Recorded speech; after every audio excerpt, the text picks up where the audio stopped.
fade green? Are you an ultimate Eagles football fan?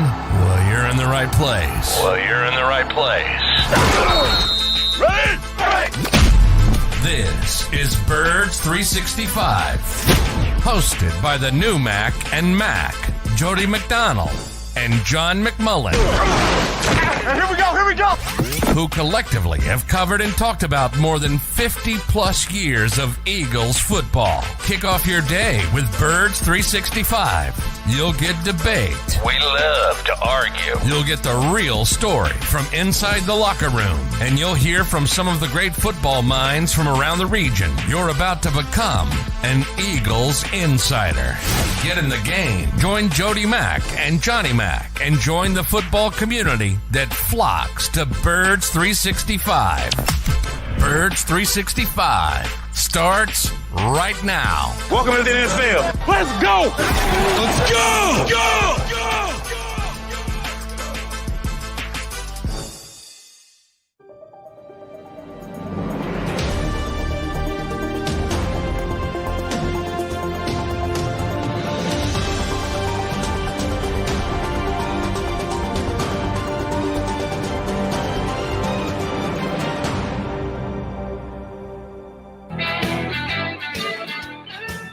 And we appreciate you streaming in here early on a football Friday to Birds 365 with Mac and Mac, John McMullen, and Jody McDonald. And yes, J-Mac got first look at the 2023 Philadelphia Eagles as a unit. About 86 strong, couple guys missing, but a whole bunch of players out there for Johnny Mac to get a peek at yesterday.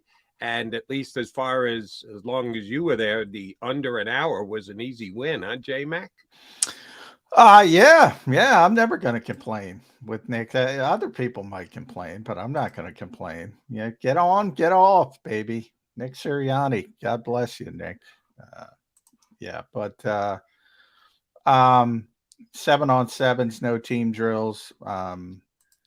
That's where the Eagles are. That's what they're going to do, and again, they deserve the benefit of the doubt because of how things went last year. So maybe if things go in a negative direction, we can bring that up. But as far as that goes right now, it's hard to argue with the way they're doing things. And they believe they're ahead of the curve, because time is so limited anyway. And maybe they are. Maybe other teams start catching up. We'll see how that goes as the years move forward. Benefit of the doubt, free pass, call it what you want. The Eagles got it. They earned it. They're going to use it. And a limited amount of time out there on the field yesterday, but you did get to see a couple of things. It's the thing that I was most looking forward to was trying to figure out in some places, and it's the first day of opening practices, OTAs with media there to be able to see if there is, quote unquote, a depth chart in place. Just who would go out there first. Doesn't mean that it's going to stay that way. Doesn't mean it's going to be that way opening week of the season. But you always like to note these things. You can't even do that 7-on-7. They don't go 11-on-11. So can you state to a certainty as to who the two starting linebackers are, who the two starting safeties are? Not really, because they're 7-on-7. What does a defensive lineup look like 7-on-7, Johnny Mac? It's a back seven. So yeah, I mean, generally it's the three corners, the two linebackers, the two safeties. So you can get a little bit of feel. So the defensive linemen are not on the field at all. No, well, it was interesting. The Eagles, typically they're not, and 7-on-7s. The Eagles had an interesting twist. Essentially, the main football drills for everybody that probably knows 11-on-11, which is full team drills, 9-on-7, which is usually a rushing drill with the offense, having the 9. The Eagles kind of did a 7-on-9, which I had never seen before. They had two edge. They got Jalen Hurts, the almost MVP. He can handle 7-on-9. Well, they were just, typically in the past, you'd have guys with, you'd either have trash cans set up to mimic rushers or brooms like Johnny Manziel days, but they had Nolan Smith and Janarius Robinson out there sort of pretending to rush, and then they would stop and then chase the play. That was their job. So, by the way, Nolan Smith, high energy guy. 40 yards down the field, he's running. He was basically out there for every rep because you mentioned there were a few more players missing than you noted. I counted 12, I think. And most of the edge guys, Reddick, Sweat, Graham, weren't there. Derek Barnett, obviously, still recovering. So, Nolan was out there basically every rep chasing things. And so he had, even though it was 45 minutes, he broke out into a sweat, huh? Yeah. He was working hard. So it was an interesting little tweak, but you can get a feel, the bigger point, you can get a feel for the back seven. Now, the Eagles deferred to their veterans. I talked about it a lot at running back. I expected Kenny Gainwell to get the first rep. That doesn't mean anything to me because to me, it's going to be either DeAndre Swift or Rashad Penny. But actually, Boston Scott got the first rep. It was Boston Scott, Kenny Gainwell, Trey Sermon before they even got to DeAndre Swift and Rashad Penny. So, yeah, that's obviously not going to continue. Safety, it was Reed Blankenship and Terrell Edmonds, which I expect, first day of camp, I expect that to be Reed Blankenship and Terrell Edmonds. But I do think Sidney Brown's going to have an opportunity to compete, but that's later down the line. And linebackers, it was Nakobe Dean and Nicholas Morrow, as we all expected, and they're going to be the starting linebackers. Whoa. Somebody else. Time out, Philadelphia. Every position you just went down, the starting guy was a guy who was on the Philadelphia Eagles last year, except for safety, where they don't have anyone other than Reed Blankenship, who was here last year. So that's why. Morrow and Edmonds. Morrow at linebacker, Edmonds at safety. Yeah, that's my question. They do have a couple of linebackers that are returning to the team. We know Nakobe Dean, who is now not only the starter but wearing the dot. Yeah, well, that's not a good sign. All of 35 plays last year, but at least he was on the team. Morrow got the nod over Bradley and Ellis. Why? It's not a good sign for those who don't want Nicholas Morrow. And not only that, Nick got the podium treatment as well, which is ominous if you don't want him on the field.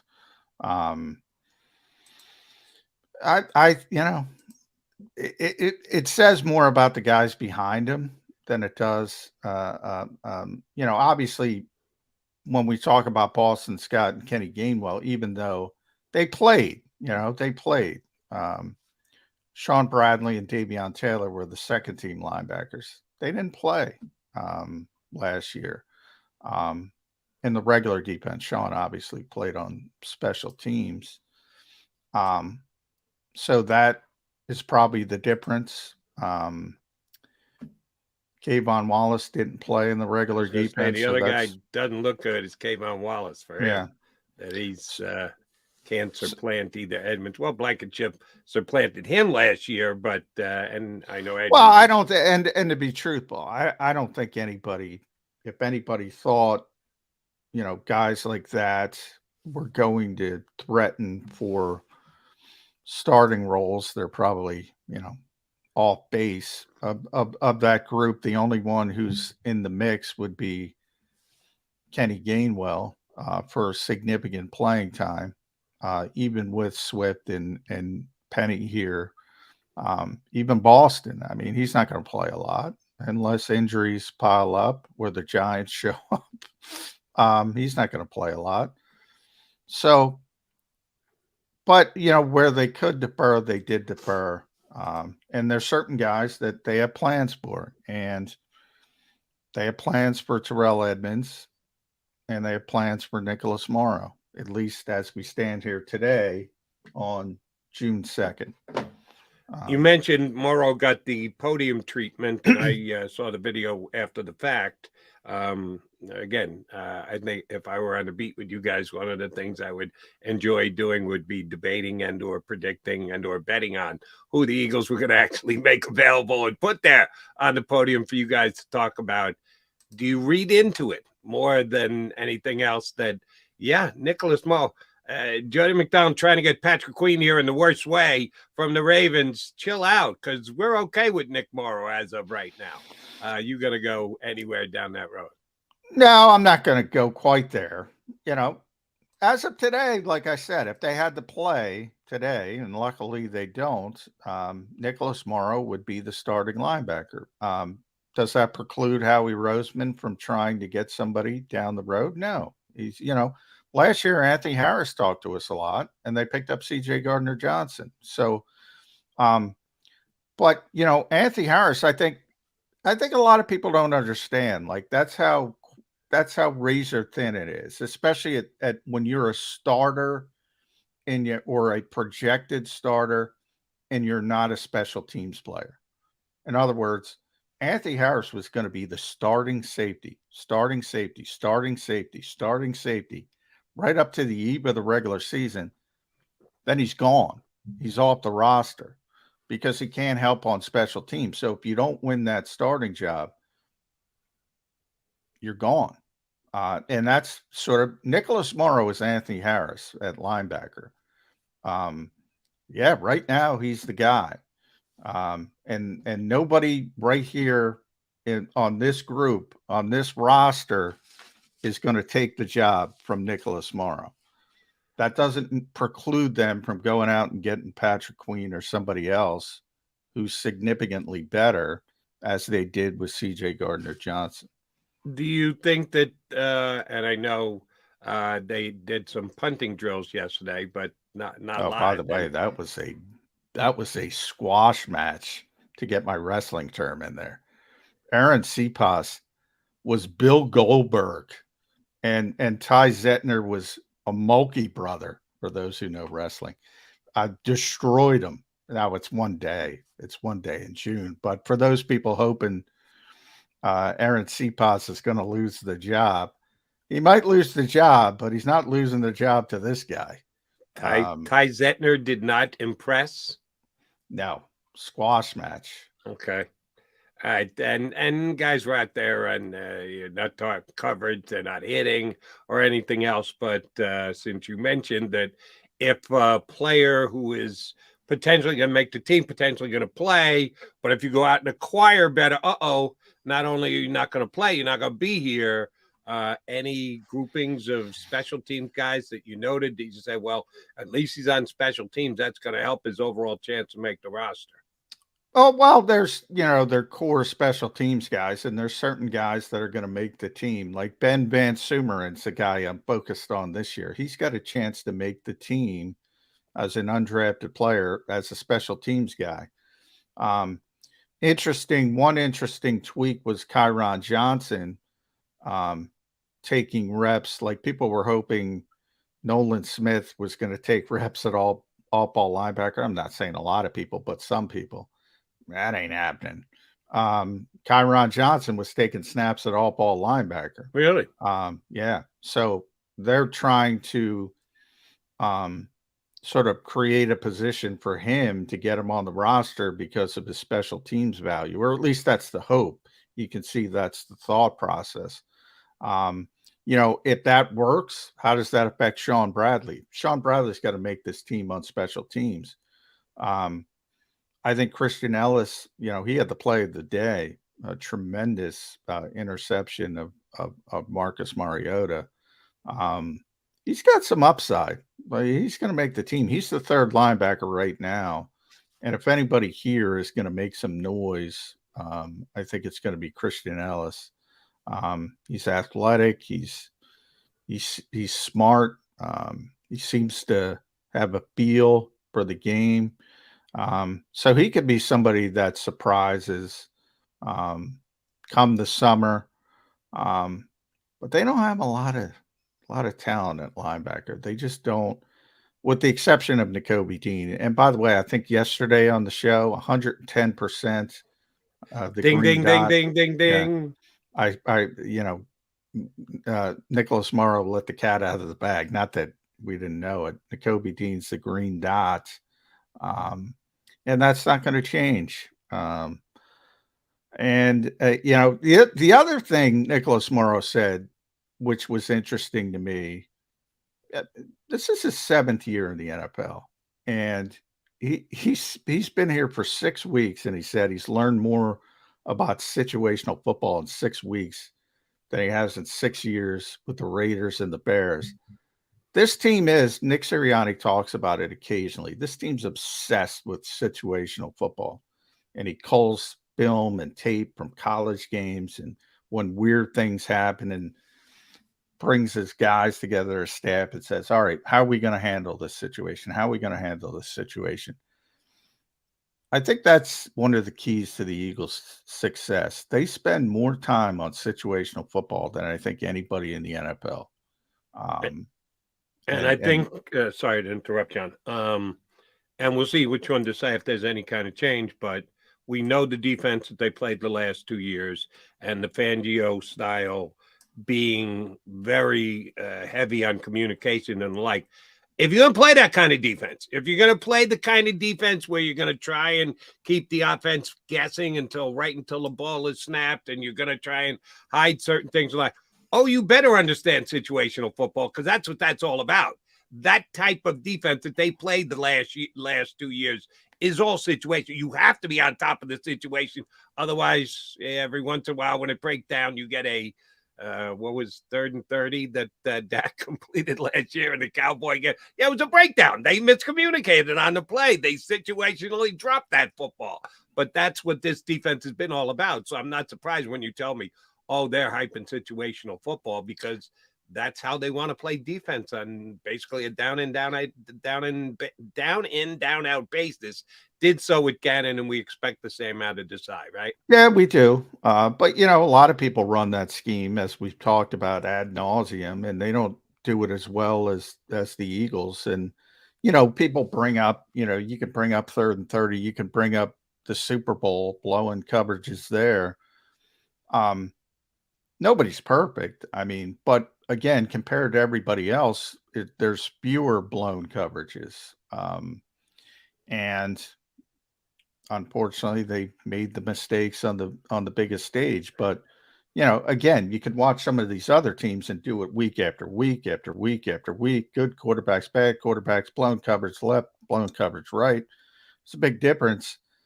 Reed Blankenship was another guy who got the podium treatment. And he mentioned Marcus Epps and how important Marcus Epps was for this team from a communication standpoint. Another sort of underreported story, who's taken over that back secondary. You can talk about the corners. Look, Darius Slay and James Bradbury are such savvy players. I talk about it all the time, but one's playing left corner, the other's playing right corner. They can't direct traffic in the secondary. That's got to be a safety. Yep. And you no longer have, before Marcus Epps, it was Anthony Harris, a very smart player. Before Anthony Harris, it was Rodney McLeod, a very smart player. Malcolm Jenkins, very smart player, maybe the smartest of them all. Who's directing traffic on the back end? To be determined. Right. As of right now, it looks like Reed Blankenship, who is 12 years removed from being a undrafted free agent who didn't know that he was going to be in the National Football League. So that's a pretty big step up in responsibility. Eagles got him for $5,000, baby. 12 months. He's now getting the podium treatment. $5,000.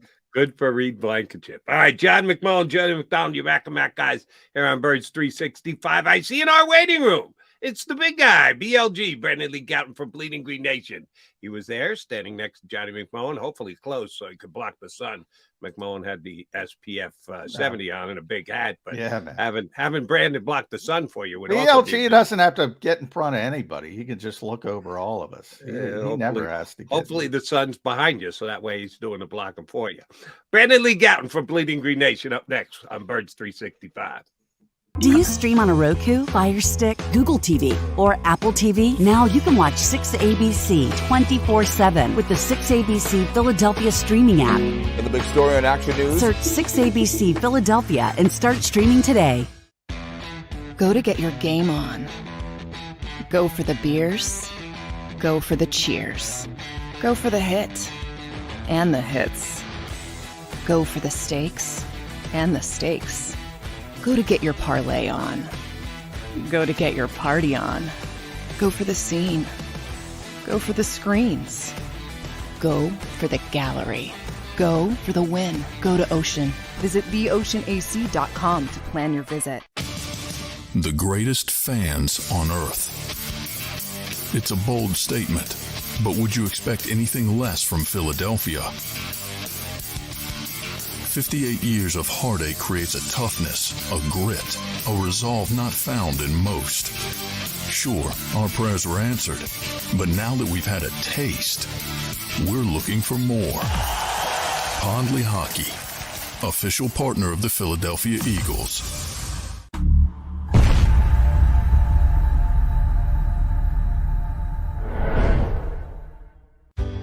Go passionately.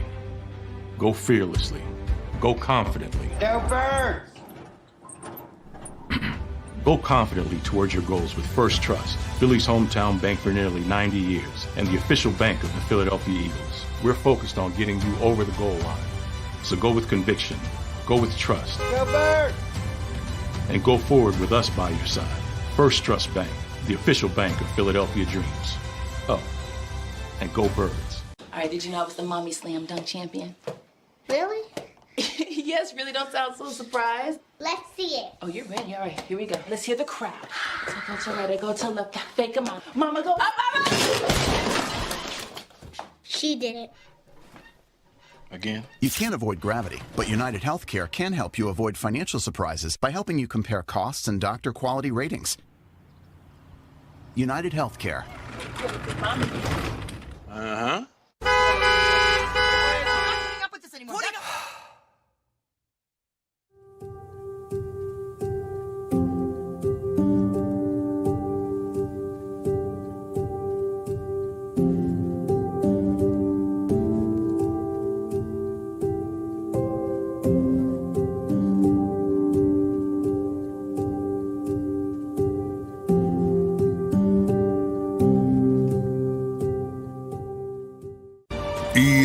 EAGLES, Eagles.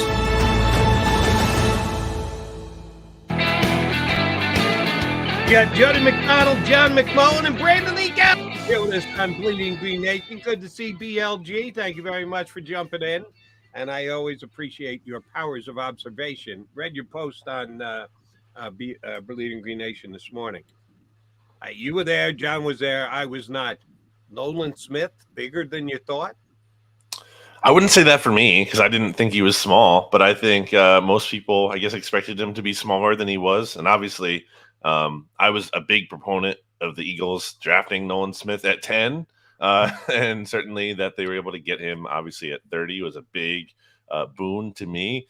And I think really a great move for the team. I think everything we heard about him in terms of, bringing the energy and the passion, I think that was apparent on day one. Yeah, he had to work even over 45 minutes because none of the edge rushers were there at BLG. And they did this. Have you ever seen that in 7-on-7s? It was sort of 7-on-9. Yeah. Where they had the two edge rushers out there. Janarius Robinson, by the way, too. I mean, that he looks like an edge rusher. I don't know if he can play, but if Hollywood was looking to cast an edge rusher, they might go after Janarius Robinson. He is so big and so impressive. But Nolan, man, basically they were out there to fake rush and then stop and then chase the play. So he's running like 30 yards downfield, 20 yards downfield. He was really working hard. I think the Eagles fans are going to love his energy. But I've never seen that before. 7-on-9. We always see 9-on-7. We saw 7-on-9. Yeah, that's a good point. It's a little different. And certainly too, obviously, can do things like, run into the tight end, kind of, try to disrupt their routes and different things like that as well. So I guess I don't know if that's a Sean Desai thing. I don't know if it's I don't think it's Nolan Smith's decision, but almost in my mind, I feel like if it was up to him, he would be out there, because I do think he wants to get those extra reps and find any kind of way onto the field that he can.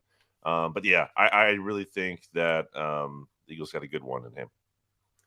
The two big guys from Georgia you didn't get a chance to see yesterday because, as John pointed out, it's edge guys only on the 7-on-9 passing drills. But you got a chance to see both of the guys on the field, and I know you got a chance to talk to Jordan Davis afterwards. How much are these guys going to grow together on that defensive line? We'll see what the pairings are when they get them going, and we know the defensive tackle is a situational substitution position. Do you think they're going to throw those two big dogs together much during this first season? Yeah, I mean, I think they're going to rotate really all those defensive tackles. That's typically what they've done here. The leaders at that position are usually, I think, you're talking about like 67, like 70-ish% of the snaps. You don't really have every down kind of players at those spots. And really, they need them to step up, because you lose Javon Hargrave. That's a big deal. And to count on, just Jalen Carter as a rookie to replace all of that production, that's, a tall task. But you need your 2022 first-round pick that you traded up for, mind you, to really step up as well. And I think Jordan Davis did show some potential, especially more so earlier on last season prior to that injury in the Steelers game. And it was kind of interesting that prior to that point, before that injury, he hadn't really been, on the field so much as a pass rusher on those downs, as much as he was more used in those 5-man fronts exclusively, basically. And they finally started to change that right before he got hurt, but then he gets hurt, and then they signed Linval Joseph and Ndamukong Suh, so we didn't really get to see Jordan Davis in that role afterwards, at least as much as you would maybe have hoped to see him. So it's a big offseason for him, and he has to step up. There was a bit of deference from Nick Sirianni, specifically in the backfield, where Boston Scott and Kenny Gainwell sort of got the first reps ahead of DeAndre Swift and Rashad Penny. I certainly don't expect that to continue deep into training camp. However, other guys like Nicholas Morrow at linebacker, there was no deference. What does that tell you about the backup linebackers? Yeah, I mean, there's just less guys there, I guess, as opposed to, you have Kenny Gainwell and Boston Scott, who have been here for the entirety, I guess, of the Nick Sirianni era.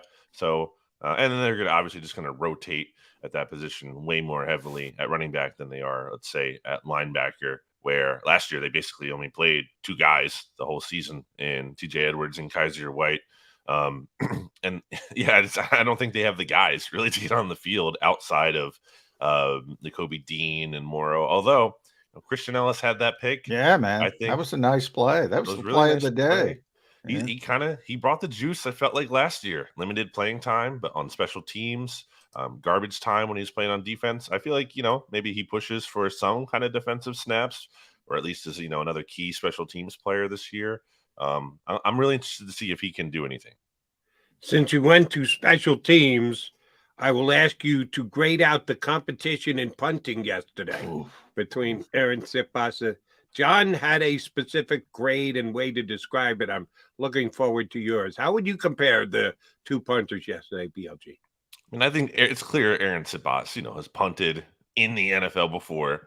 I think it's a tall task, to use that term again, to have a UDFA come in here and just naturally expect that he can definitely beat out an established veteran, especially and outshine him from the jump. I just don't think that's realistic. We'll see if that tightens up, in the training camp practices and the actual games. But so far, unfortunately, I feel like for the Eagles, Sipas is in the lead. Yeah, I compared it to a pro wrestling squash match. It's only one day, but that's what it was yesterday. I was surprised. Like, Aaron's a big dude, man, and normally punters are like that. They got those big lower bodies and obviously powerful. I was surprised how skinny Ty Zettner was in the lower body compared to Aaron Sipas. But yeah, I mean that's that was so lopsided on one day. Maybe he just had the best day of his life, and Zentner had the worst day of his life. If not, Ty Zentner's in trouble. That's my perspective.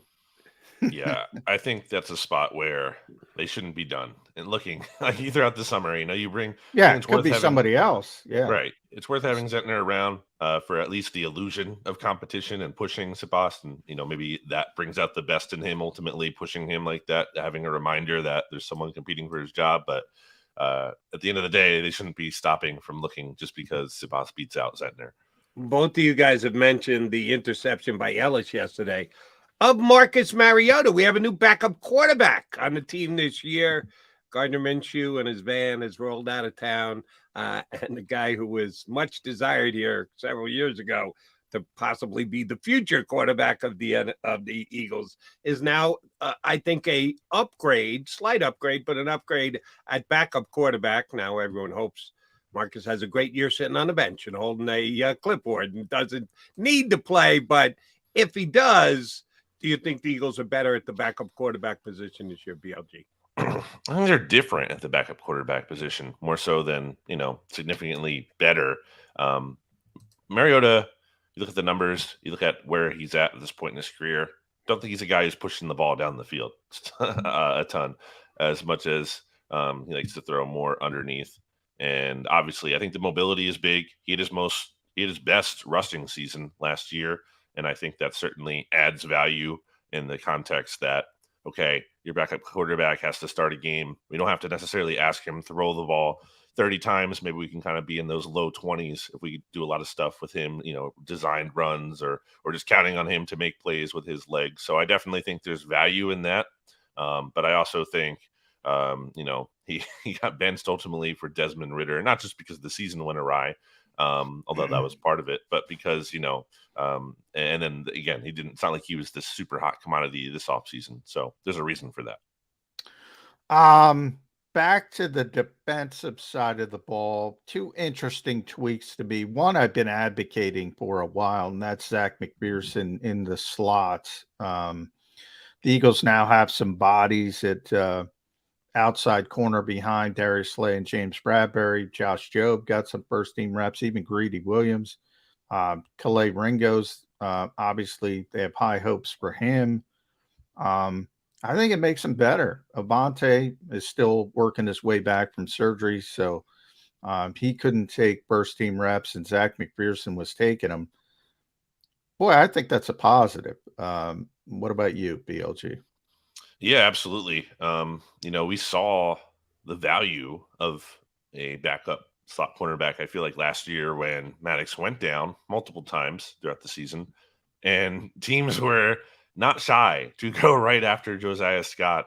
Like that seemed to be just the game plan. Just whoever Josiah Scott is guarding, we're going to throw to that guy.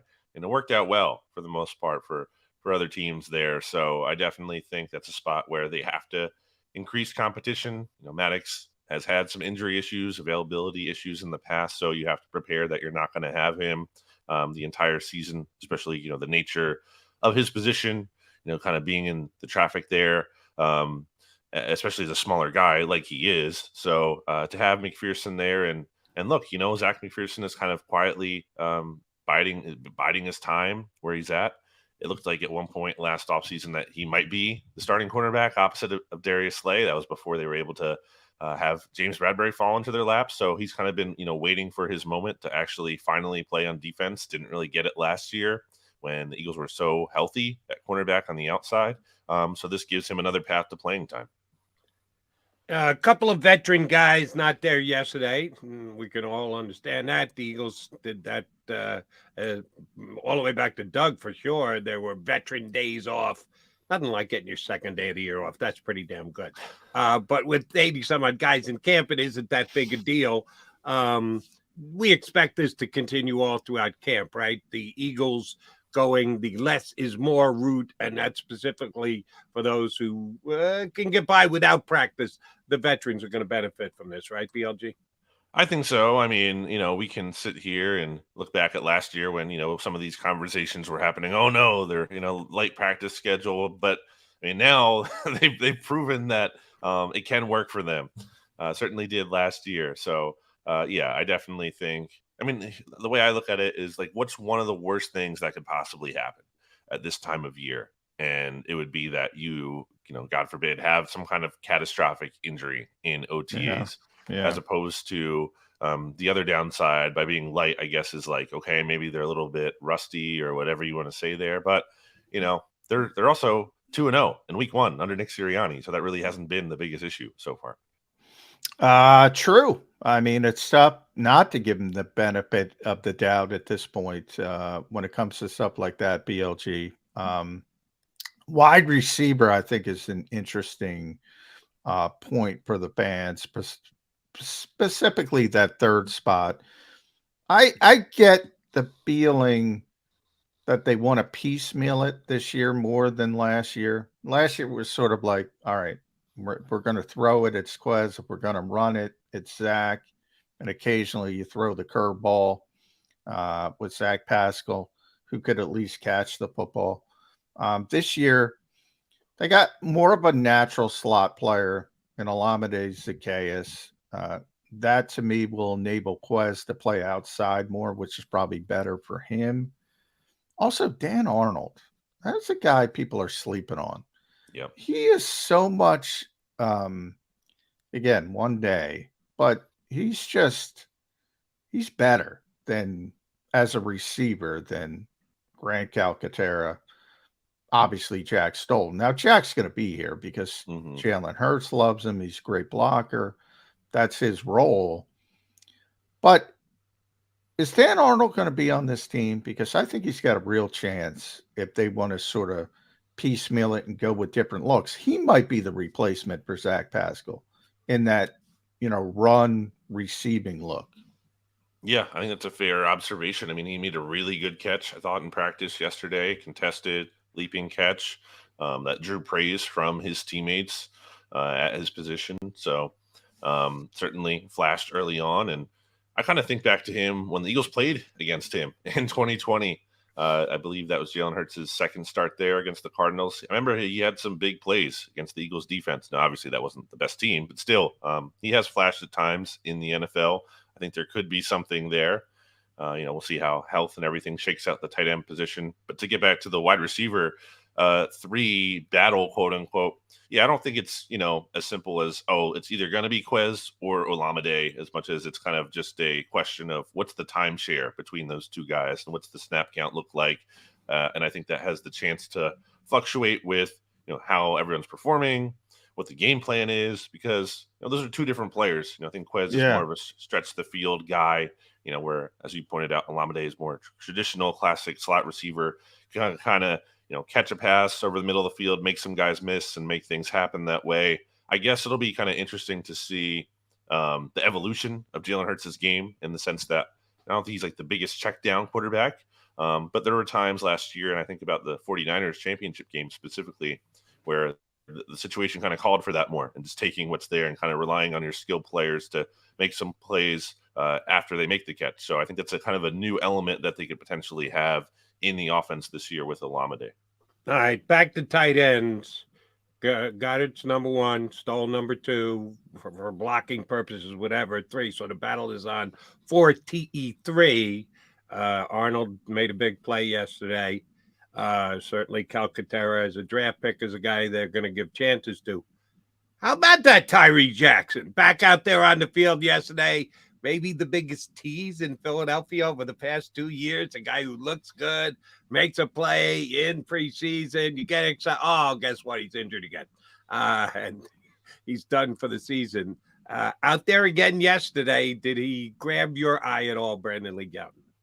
Other than just being out there for the first time, since the 2021 season, really, because he didn't do much. He wasn't really, no, he did play last year a little bit, but he wasn't much of a factor, and certainly not in the off season. It wasn't until the regular season that he finally got healthy and played on special teams and a very few offensive snaps. So, look, this is a make or break summer for him. This is probably his last chance here.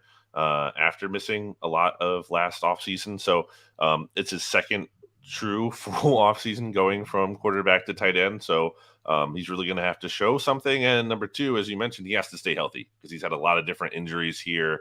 And I almost wonder, like, if he's too big. I don't know if that makes any sense, but like watching him play on special teams, it almost, and I say that as someone who's taller than him, but I almost wonder, like, if he's like too big and like prone to injury or just like, I don't know, not compact enough. I don't know if that's a real thing, but I kind of wonder about that. Yeah, but he's the offensive Janarius Robinson. He's the guy, no matter how many times I see him, I go, whoa. It's like a player. Yeah. And same thing with Janarius. But yeah, I don't know. I don't see a path to a roster spot for Tyree anymore, especially now with Arnold here, because I just don't see the consistency from practice to practice. But he is impressive physically, no doubt about that. So he'll probably get a chance when he ultimately leaves here somewhere else. I mean, that's how impressive he is. But you mentioned Jalen Hurts. It's funny because I was just texting Ed, my buddy Ed Kratz, about, what are we going to do today? And, he's writing Jalen Hurts, and I'm like, Jalen bores me now. He's too good. I'm like, what can I do with that, Brad? It's amazing how this has gone about. People love to criticize me all the time because, I would say I don't see Jalen Hurts ever being a superstar in this league. I was wrong. Sure. He is unbelievable. And it's become somewhat boring. Am I overstating that? No, I mean, that's kind of like a good place to be in for a player in training camp. I think certain players graduate to that level. We've seen that over time where, once upon a time when Fletcher Cox was like first year, second year, pretty interesting to watch him in training camp, guys like that. Or, LaShawn McCoy once upon a time, or Zach Ertz once upon a time, Jason Kelsey, whoever you want to say. Certainly you keep an eye on those guys at one point. And then at some point you're like, oh, they're just good. So there's really no even point about including, like, okay, Zach Ertz makes a great catch. Okay, I'm not really going to put that in my notes or tweet it because everyone's expecting that. It's not even interesting anymore. So I definitely think it's a good place for Jalen Hurts to be in that spot. Of course, if he starts struggling, which I don't anticipate, and through training camp or whatever, that'll certainly be noted. But as long as he's looking good, which I thought he mostly was on the first day of OTA, especially first pass right away, strong start. Yeah. That completion over the middle to Quez Watkins. It's a good place to be. And he's the unquestioned leader of this team, which we've known since they drafted him, that he was a guy who was going to be, if given the chance, a take charge kind of guy, and he certainly is that right here, right now. How necessary is that with a new offensive coordinator? Now, those two are tied at the hip, known each other forever, but it's a major change when you have a guy like Shane Steichen leaving the organization. How much is Brian Johnson's life made easier by Jalen Hurts? Yeah, I think there's definitely, an open dialogue there. I saw them chatting on the sideline during practice yesterday. I guess when the twos were up.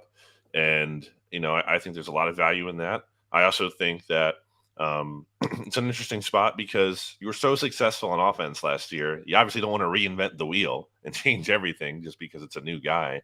But certainly, you have to account for, defenses adjusting to you and whatnot. So there's going to have to be some tweaks, and you have some new really just Alameda. You have some new faces though. So you have to account for that as well. But yeah, I definitely think that relationship is a good thing to have. And it's a little more concerning, not to make it about Carson Wentz, but like when you have a Carson Wentz situation where, maybe Jalen Hurts or the quarterback can't take that criticism. And I know Hurts can. And it seems like, Brian Johnson can push him while at the same time still maintaining a good relationship and making sure that both sides are doing their best to succeed. Want to pick your brain on the podium theory, BLG. How much stock do you put into when the Eagles bring up a Nicholas Morrow or a Reed Blankenship or a Terrell Edmonds, and single those players out, how much stock do you put into, hey, the Eagles must think pretty highly of so-and-so? Yeah, it's not nothing. This is like an active, conscious decision. It's not just by Yeah. accident. I think there's some, uh, the player has to be involved at least a little bit. I feel like, but also, you're acquiescing to the media request as well at some level. But yeah, I definitely think there's something to be said for that, and it makes sense in the sense that Morrow is really the only established linebacker on the team. I think you can say, Nakobe Dean has potential and there's hope for him, but he has not proven it at the NFL level yet, whereas Morrow has. And then Reed Blankenship, he has not quite fully proven it, but he did show potential last season. And at least relative to Sidney Brown, who's a rookie and coming in here new, he's experienced and it's a new defensive system, so you can't really say like, oh, he has this big leg up necessarily in the scheme. But he's been here before, as opposed to Terrell Edmonds, who's a new face. So yeah, definitely think there's value in that. BLG, I know you're not going to learn much in these limited practices that the Eagles are having. We still got to figure out who's going to be the right guard on this team. They have I think, an underrated player to replace. And I'm glad that Jason Kelsey agrees with me on that one because everybody knows it's the guy standing next to him.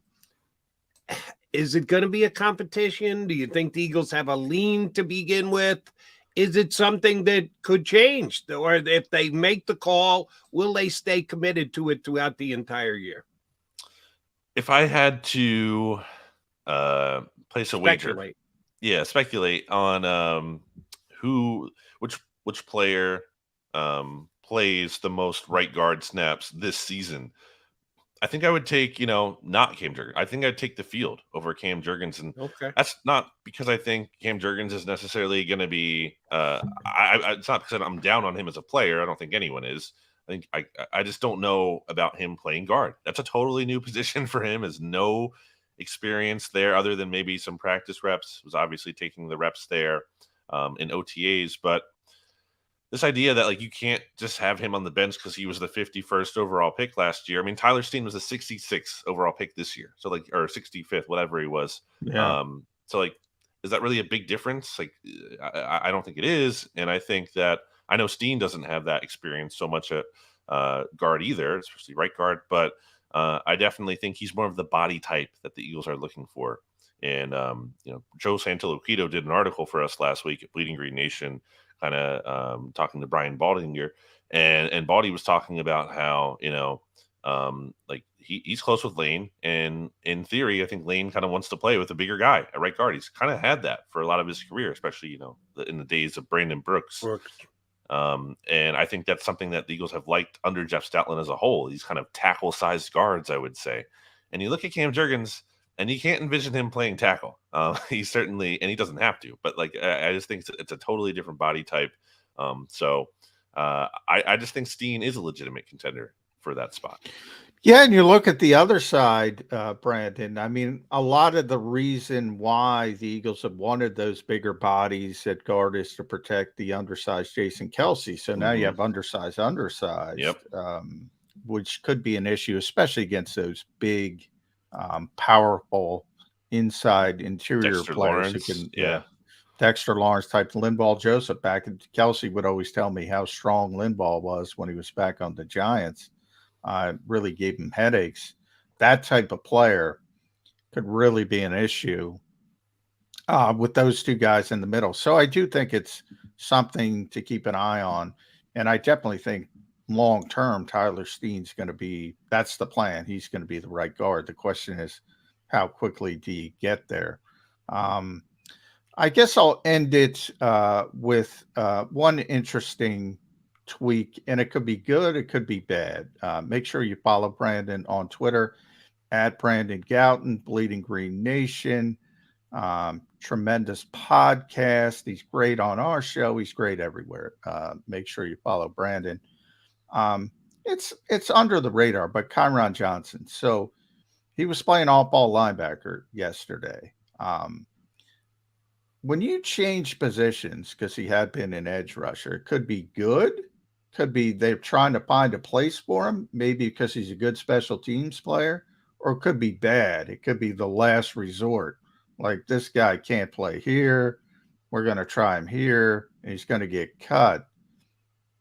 Your feel, I know it's tough at this point, but your feel on that move, because I thought it was interesting.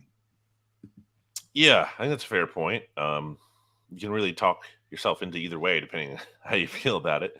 I think that due to we talked about earlier, they're light at linebacker. They do not have a lot of bodies there, so why not, put something more on Kyron Johnson's plate here and see if that's something he can take on as well and give them more depth at that position, or maybe they feel confident that he can kind of be a go-between and play at either.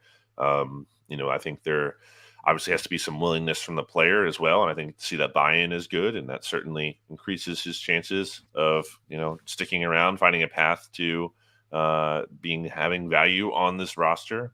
But yeah, I think it's a matter of him again trying to find his way onto this team any way he can, and trying to carve out a role. BLG, last one from me, and as always, thank you for jumping in. 2 new coordinators yesterday, and we'll get a look at how the teams play once the season gets underway. Specifically, play calling with Brian Johnson should be very interesting. But there's also how they handle practices. Some guys are hands-on and screamers and yellers, and other guys are stand back and specifically talk to their position. Could I get this guy up to speed? Let someone else handle it. Any differences between the 2 no coordinators yesterday and the first practice you got a chance to see, and Steichen and Gannon from last year? That's it. One difference that I noticed was that I don't think I really noticed Shane Steichen on the sideline before. I mentioned that earlier. Jalen Hurts was talking to Brian Johnson like that. I feel like Shane was always kind of back by Sirianni, like behind the quarterbacks there, kind of like, I guess, like 15, 20 yards or so behind the offensive or the line of scrimmage. So I don't know if that's any different at all. And Johnson wants kind of like a different view of his offense, if that's a better perspective for him, or if that's just happened to be where he was, or if he was trying to talk to some of the players on the sideline where they're lining up more so. That could be something. I don't know. We'll continue to monitor that with the final OTA practice and training camp. Desai, I honestly didn't even notice him a ton. I can't say on day one, at least. I think Jim Schwartz, I always remember where he was when he was coaching the team, especially in those 7-on-7s. He liked to, line up right, basically as the center almost, and, look back at his defense and see how they were lining up from that perspective. Gannon, I felt like kind of stood in different areas and, could be more of an energy guy at times, kind of hyping guys up. He obviously came from a background where he coached the secondary, so maybe that was kind of more of an inclination for him. But yeah, I think that those kind of things are going to be interesting to see. And I guess ultimately too, when the games start, are these guys calling the game from the booth? Are they going to be down on the field? We'll see on those things. Different guys handled differently. That's why I needed your take. We love all your takes, BLG. Thank you very much. Please check out his website, Bleeding Green Nation. I do every single day. Thank you much for jumping in with us on this morning. Thanks, guys. Brennan Lee Gouton, Bleeding Green Nation, here with us on Birds 365. All right, Jody Mac coming back. Got a specific question about John. Looking forward. The Eagles are going to work out today and then next week, and then before you know it, since they're not going to have a mandatory mini camp, we'll be at camp. And then there's a couple of camp things I want to get into with John when we come back. And oh, by the way, coming up about 25 minutes from now, Mike Quick would hop aboard with us today. I thought that'd be a good guy to get with the whole third wide receiver question and the DeAndre Hopkins question. Why not talk to one of the greatest receivers in the history of the Philadelphia Eagles and the, of course, color analyst on the Eagles Broadcast Radio Network. So Mike Quick coming up in about 20. Mac and Mac coming back in just a couple.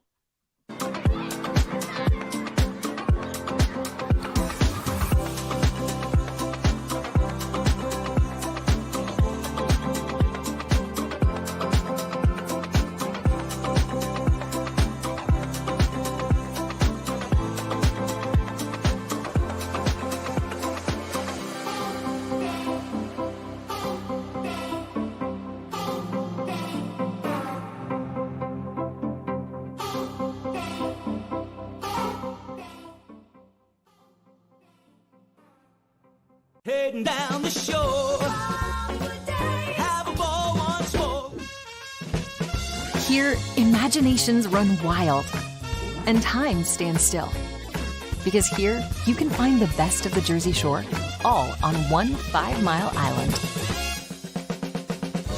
So leave the old you behind and get lost in the woods. Wild, wild, wildwood days.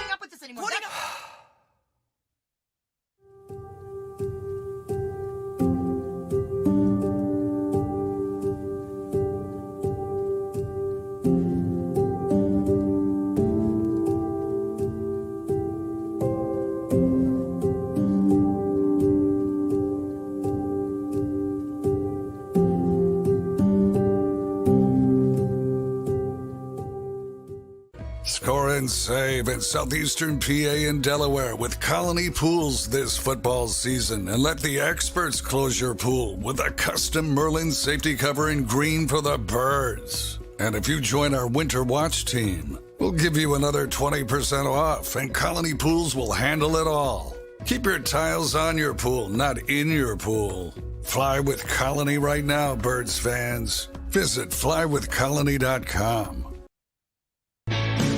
Hi everybody, my name's Jason Lombardi. I'm an inspector at DryTech. At DryTech we offer 3 major services, the first one being basement waterproofing, the second service we offer is foundation and structural repairs, and then the third service that we offer is mold remediation. If you feel you are having a waterproofing issue, give DryTech a call or check us out online.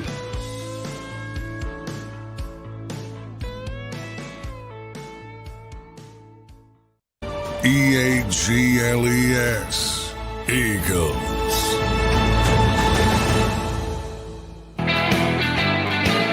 Mac guys here with you on Birds 365. Thank the LG, Brandon Lee Gouton, for jumping in with us. I don't know about you, John. If I wasn't down at the ocean, as you can see behind us, those pools look pretty good. I'm ready for the summer. Backyard pool. Yeah, it's going to be 92 today. Is it going to get to 92? Yeah. Good, nice to have a pool. Summer today. finally arriving. Is that what you're telling me? That's well, but then it's going back down, I think, in the 60s tomorrow. So it's weird. Well, whatever happened to global? Where's global warming when you need it? Yeah, it's been a cool spring. Typically, it's gone from winter to summer pretty quickly. Not this year. Not the case this year. All right. I wanted to ask you about this with the fact that, as I just noted before we went to break, shortened OTAs next week. You'll get another day to check out some of the players. We'll see if some of the veterans show up for that, or if they've got veteran hall passes that they don't have to show. Before you know it, we're going to be in preseason. Camp will open up, and then we'll actually get the all-important, and I'm got my tongue in cheek here, preseason games, because the Eagles have this newborn philosophy of less is more, and it surely worked for them last year. There are 3 preseason games: home at the Ravens, home against the Browns, at the Colts. Oh, preseason football. Oof. What happened to the one of the great traditions in sports? The Eagles and the Jets, they are playing later this season, so yeah, you don't really need to play them twice.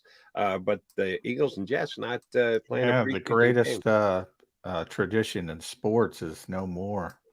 It's a good point, Jody. I was perturbed and bummed out about that, but it is what it is. Here's the question I got for you. I haven't seen this. You should know. But then again, if you don't, I'm not surprised, because that's where the Eagles do their business. Have they reported yet who they're going to do joint practices with? That's a good question. I remember the story. I have to double check about Cleveland. And I'm 90% sure they're doing joint practices with Cleveland. They went to Cleveland last year, and I think that's a reciprocation thing. I don't know if it's been officially announced. I have to double check that in the break. But and yeah, you try and avoid that. Now they've got that kind of like in between week now with the way the NFL's laid out its schedule. Used to be you practice, you tried to get that last preseason game over by Saturday at the latest, Thursday or Friday preferable, and then you get a couple extra days, and yeah, you play into the next week. So 10 days off between your last preseason game and your regular season game. Now they got a week built in between. Does that mean they could have joint practices against the Colts? Shane Steichen against his former boss as they each get ready for their upcoming season by testing each other in joint practices?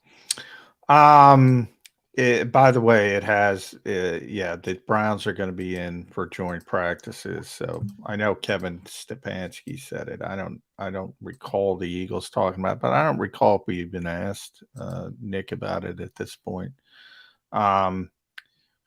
Let's see, August 16th and 17th in the game is August.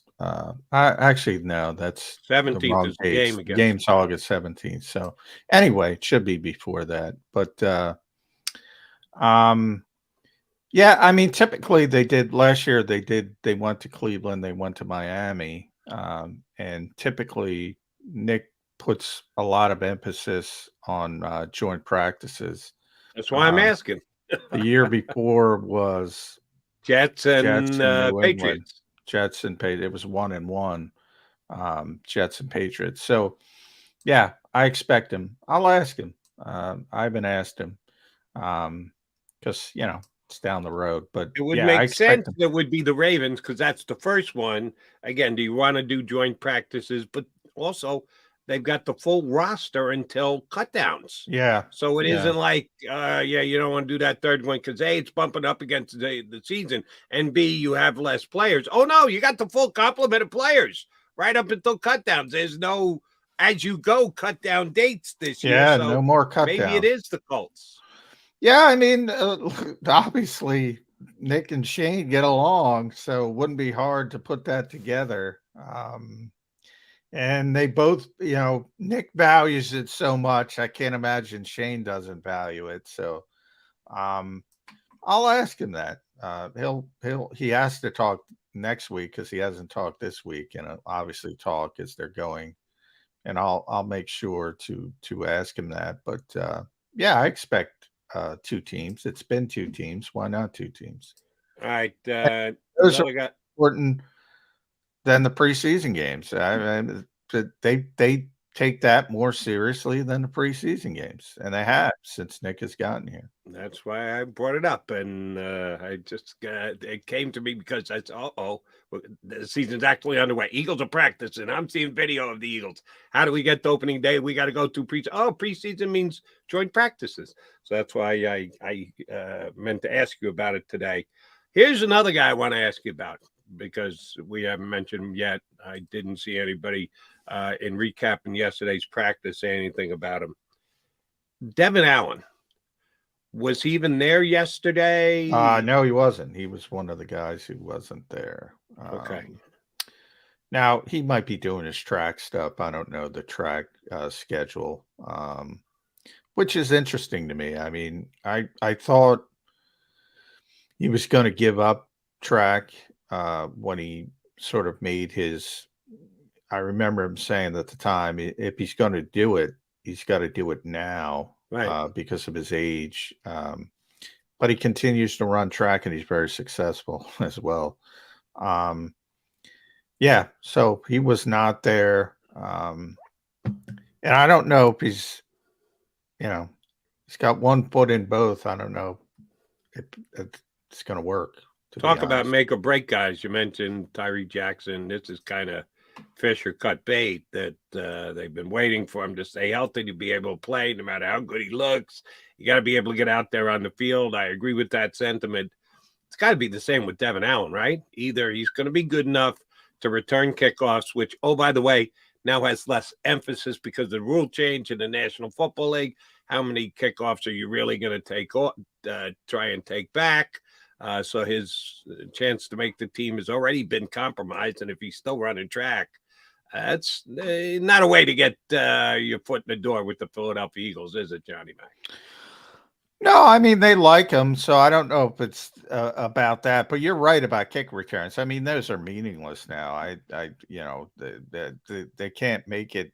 To me, it's going to be more about having a secure guy back there in case somebody wants to mortar kick it, or in case somebody's going to try to pin you inside the 25, and then you just raise your hand and catch the football. It's going to be, and they have Britton Covey to do that. I mean, Britton is secure as you can be. Yeah, I mean, to me, he's going to have to make the team as a receiver because he's not a punt returner, and obviously he's got tremendous speed. But yeah, it's tough. I don't see a path other than the practice squad again, and I think they like him enough to keep him around. But I don't think we're at the point where it's going to be anything meaningful as far as playing time.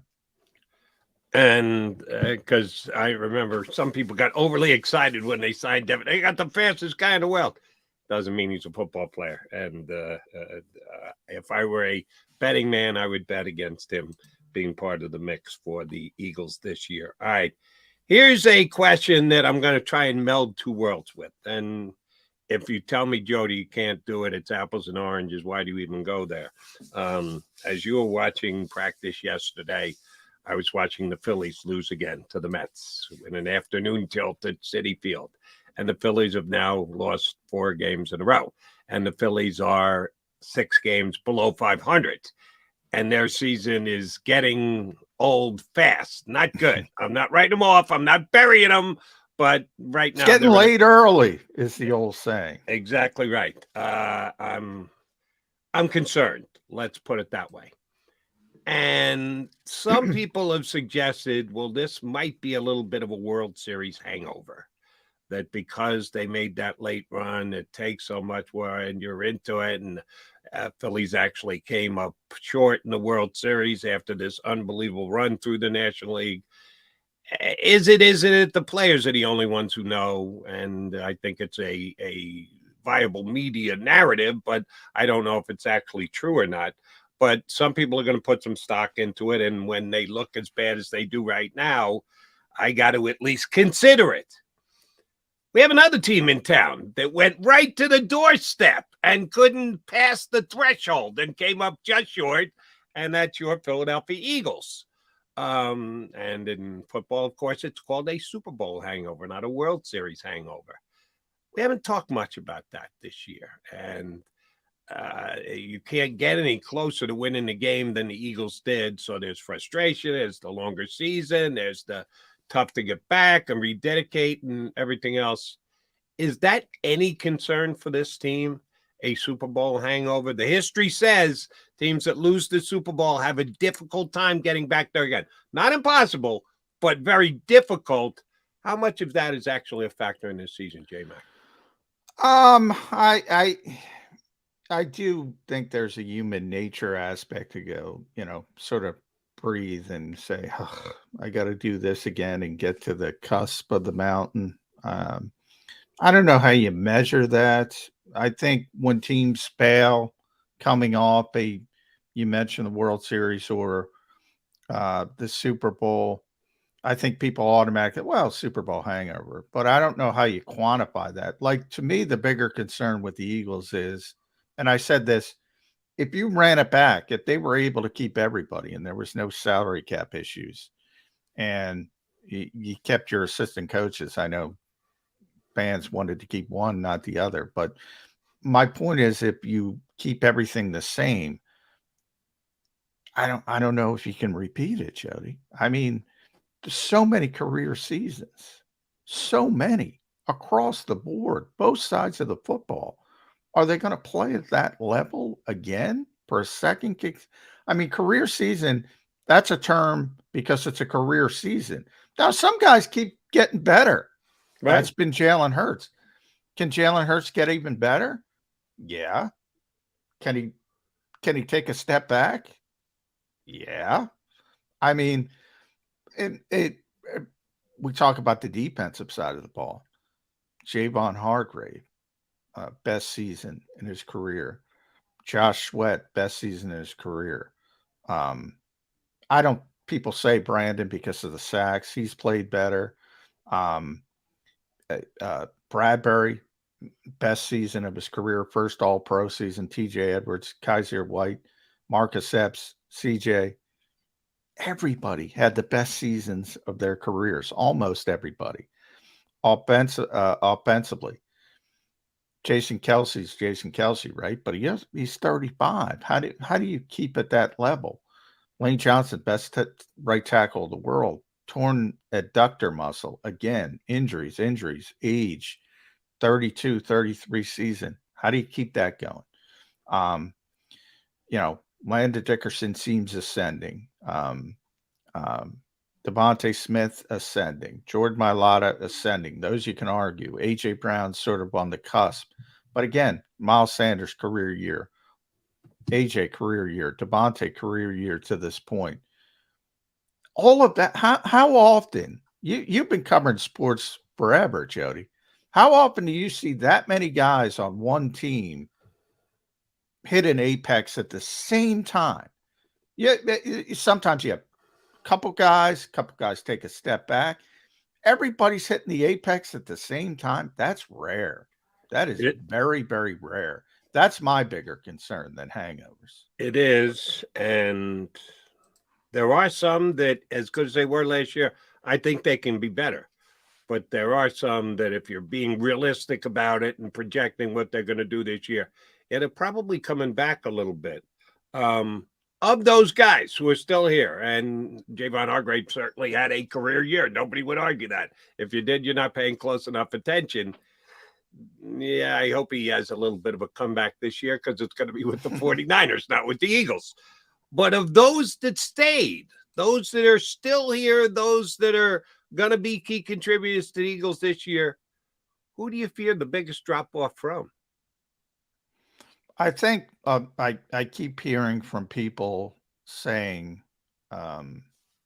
Darius Slay because of his age and because he had the great first half and sort of evened out in the second half. Although I would argue he was so good in the first half, you just can't keep it up at that level. I think he's the most common thing people point to. I would go more Brandon Graham. And he's a lesser player, at least at this point of his career, situationally. And even Fletcher Cox, who I think has been on the descent. I mean, you're talking about aging players, and the Eagles know this. That's why they drafted Nolan Smith, and that's why they drafted Jalen Carter. They know they need to replenish. But again, those guys, and I think you know by now, I have tremendous hopes for Jalen Carter. But I do acknowledge it's not going to be from day one. There's going to be some hiccups along the way with rookie players. There always is. So are those things going to meet and mesh perfectly? Probably not. So that's my bigger concern as a whole. But I think Slay's going to be fine. He was great yesterday, by the way. I think Bradbury's going to be fine in this scheme, even though he's post 30. Maybe even get a little better. Maybe Avonte Maddox stays healthier. And if he's on the field for 17 games as opposed to 9 or whatever it was, right there, that's a big upgrade. So, and Nakobe Dean, what is Nakobe going to be? This team's really high on him. I know you're really high on him. If he lives up to the Jody Mack billing, well, all of a sudden you're even better at a position you were really good at. But the positive,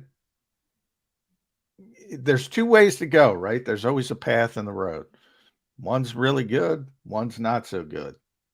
Sometimes it goes in a negative direction.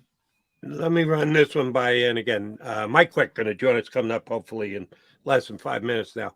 I agree with you. I think the two most worrisome spots, and I'm not talking drastic drop off, oh my God, get them off the field, but just not as good as last year or certainly their entire career.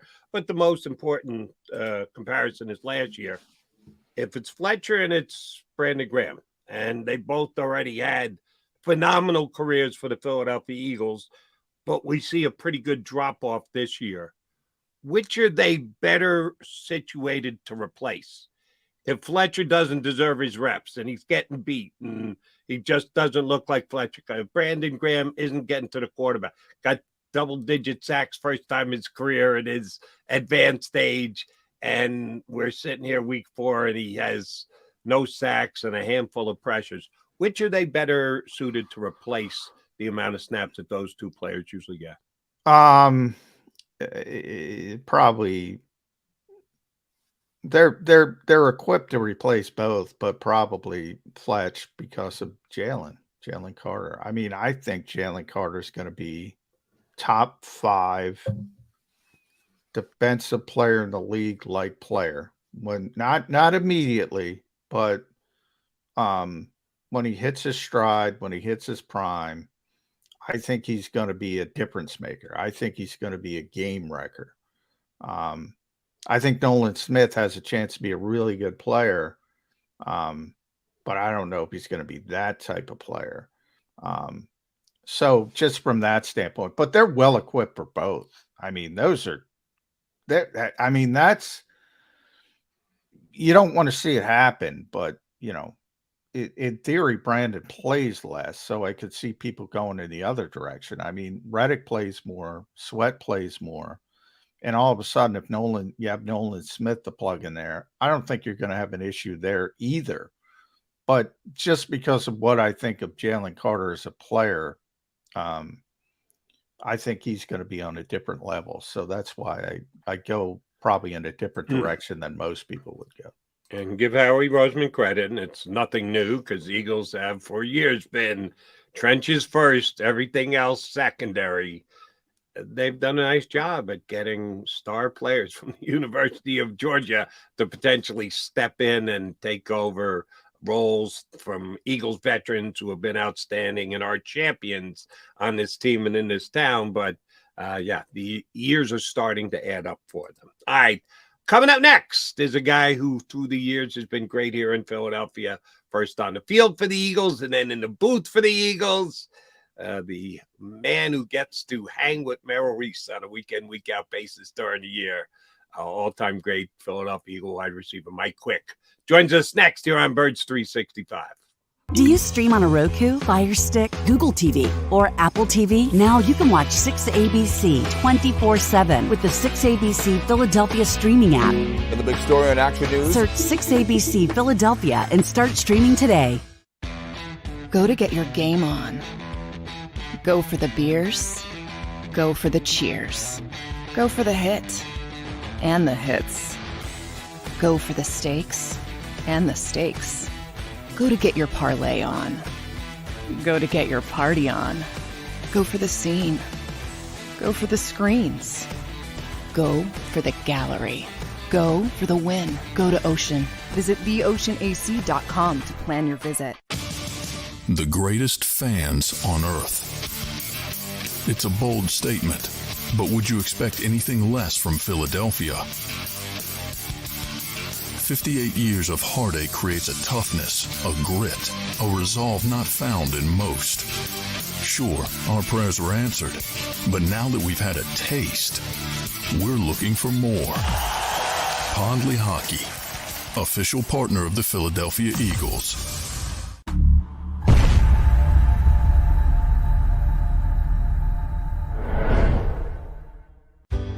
Go passionately. Go fearlessly. Go confidently. Go Birds! Go confidently towards your goals with First Trust, Philly's hometown bank for nearly 90 years, and the official bank of the Philadelphia Eagles. We're focused on getting you over the goal line. So go with conviction, go with trust, Go Birds! and go forward with us by your side. First Trust Bank, the official bank of Philadelphia dreams. Oh, and go Birds. All right, did you know I was the mommy slam dunk champion? Really? Yes, really don't sound so surprised. Let's see it. Oh, you're ready. All right, here we go. Let's hear the crowd. So go to right, I go to left, fake 'em out. Mama, go up, up, up. She did it. Again? You can't avoid gravity, but United Healthcare can help you avoid financial surprises by helping you compare costs and doctor quality ratings. United Healthcare. Uh-huh.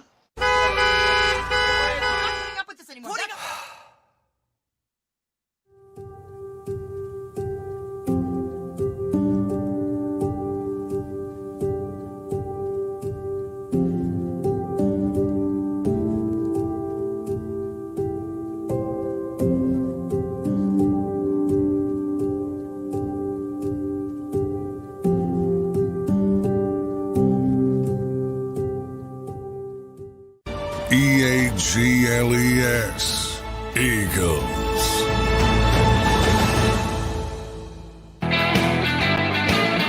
Got your Mega Mac guys here on Birds 365. John McMullen, Jody McDonald.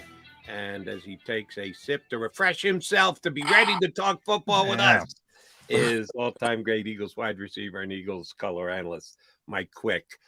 Mike, during your offseason, you took some time to go abroad. How was your trip across the pond? It was outstanding, guys. John and Jody, first of all, it's a pleasure to be on with you guys. Our pleasure, Mike. Good to see you, Mike. You're two of my favorites. And that trip was really a bucket list kind of experience for me because being a guy who's just a golf fanatic, I got a chance to finally go to the old course at St. Andrews and experience that, and it was a lot of fun. Wow. How difficult was it? That's what I want to know. But everything's difficult for me on the course, Mike. So. Yeah, well, it was difficult. But it was kind of what I expected. You know, the conditions there are usually different from here with the winds and the weather. But we lucked out. It wasn't real bad weather, and so we had a real nice time. Nice. OTAs, while you're enjoying yourself, the Eagles were back on the field, at least for a little bit. We know Nick and how he runs things, but, he deserves the benefit of the doubt, by the way, Mike. But I guess we'll start at receiver for obvious reasons. Eagles fans are really interested in the third receiver spot. I kind of look at it differently, and I want to pick your brain about it. They brought in Olamide Zaccheaus, who's 5'8", looks like a natural slot receiver.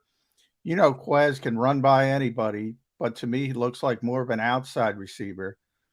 I think it's going to be more game plan based this year because Devonta and AJ, they can move, but they can play everywhere. That's the luxury. You can move them in the slot, and you can have Quez Watkins outside. Am I delving too deep into this, or is it just going to be a wide receiver 3, or is it going to be more piecemeal? John, I just believe that any of these guys at the position can play outside if you want them to. They can play inside if you want them to. I'm not one who will box a guy into an outside or an inside guy. I believe that if you're a real pro at the position, you can play outside or inside.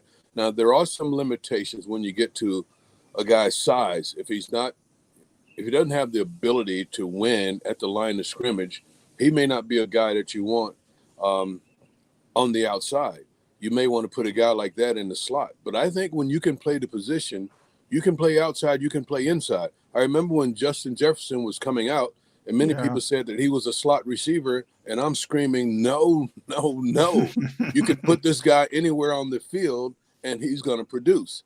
And I just say that about most receivers. On the flip side of that, coverage of wide receivers, outside, inside, quote-unquote slot corners. Some people believe that guys are just flat out better at it. You were a guy who moved inside and outside.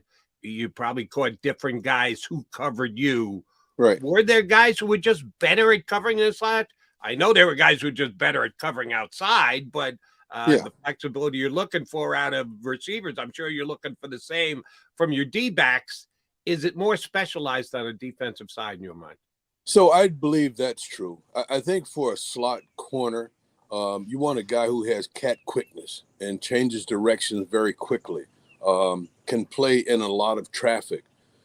But he's generally a guy who doesn't have long speed.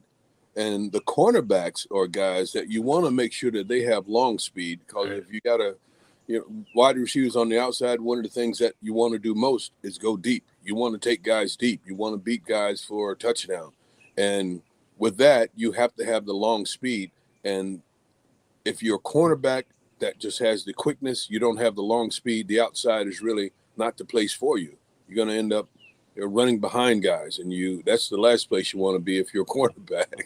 So yeah, there are certain skill sets for all the positions, but it's hard for me to say that a guy is only a slot receiver. That's pretty tough for me. Now, Mike, you were very good, obviously. You were a tremendous receiver. I don't want to bring up bad memories for you, but AJ finally broke your record. It stood for so long in this era. Come on, John. We just amazing. getting started. By the way, it's amazing how long it stood. You deserve a ton of credit for that. But what I'm getting to, Mike, is you were so good. I've heard this before. Like, you think about baseball managers, backup catchers, they always say. Backup quarterbacks make good coaches. And you say you don't like to limit guys as slot receivers. You were so good. In other words, maybe things were easier for you. Maybe things are easier for AJ, Devonta, who are tremendous receivers, than more role player type receivers. Do you have to guard against that? Because you need role players when you're building a roster. Sure, you absolutely need role players, but I think roles can change. I don't think you have to be like stuck into that role, that box that many times people want to put you in as a role player. And I think we've seen that over the years. When Ted Marchibroda came to Philadelphia, in my second or third year, I played in the slot a lot. I was not a slot receiver. I was an outside receiver, but I played in the slot a lot. And I probably learned more football playing in the slot. I became better at understanding the coverages and the movements of the guys inside, the linebackers and the safety, the way they interchanged. And it just made me a better football player. I was primarily an outside guy, but I spent a lot of time in the slot, and I became that motion guy as well. When they tried to get me away from defenders, when they were trying to double team me all the time, they would put me in a position where I'm motioning and moving, similar to what I believe that they're going to do a lot more going forward with Devonta Smith. I think that's going to be important. Interesting. All right, I want to stay in the role player area. Zach Pascal played a role for the Philadelphia Eagles last year. It wasn't a major role, but it was a role, and it was one that the coach truly appreciated. That's why they went out and got him, brought him in here, and used him the way that they did, and he was very effective at it. He was a very good blocking wide receiver, and the couple of times that they'd fake and actually let him go out and get open in the pass, he'd catch the ball, and I think they will miss Zach Pascal. Who's going to fill that role? If they don't have a guy who's the blocker that Zach Pascal was, will they just do away with that role? How will they handle Zach Pascal not being here, Mike Quick? Yeah, I think it's as the offense starts to evolve, I think some of the things that he was doing, you won't see that. Or you'll see a tight end, maybe a Jack Stoll or Grant Calcaterra, one of those guys doing it. One of the things that Zach was good at doing down in the goal line area, when they needed a guy to block, like motion in and block on a linebacker or seal the inside, that sort of stuff, you can get a tight end, one of your backup tight ends, to do that sort of work, because I don't think that there is a wide receiver on the roster. You could use A.J. Brown to do that because he's just a physical guy, but you don't really – you want A.J. in other roles. Yeah. If it came down to it, he could certainly do that, but you want him as the featured guy that you're getting the ball to, along with Devonta Smith. By the way, I think AJ got bigger, Mike. I just saw him yesterday. I don't know how, but I think he got bigger. He looks good. But John, I'm going over today to watch, and I haven't. So I'm excited about getting over there today and what the possibility. I just want to see what they look like now. I mean, for me, it doesn't tell you a whole lot this early, but just watching the movement of the guys, I want to get over today just to see what they look like. Well, they do have a young kid, undrafted kid from Clemson, Joseph Nada, who's really big, really physical. I'll be interested when I see it down there to pick your brain on him because he looks really impressive physically. And we'll see as he gets into training camp. But that's somebody to keep an eye on. You mentioned Devonta. I wanted to ask, have you ever seen a player with that frame be that physical? Yeah. And it's amazing how physical he is. And I'll never forget the first time I saw Devonta's legs, Mike. I was like, what? I was scared. There were little toothpick legs. He's so long, yet he's got these big hands. It's like a character out of Greek mythology. It's just, you don't see it. Have you ever seen a comp in all your years around this game for Devonta Smith physically? So when I hear that, I immediately think of Anthony Carter. And Anthony. We are all at the age that we remember Anthony Carter, and he was a great football player. Yeah. Played for the Vikings a lot of years. I think he's out of Michigan or Michigan State. Michigan. Yeah. I always think about Anthony Carter because those little skinny legs. And I was surprised to see that someone in the National Football League had skinnier legs than mine. And it was Anthony Carter.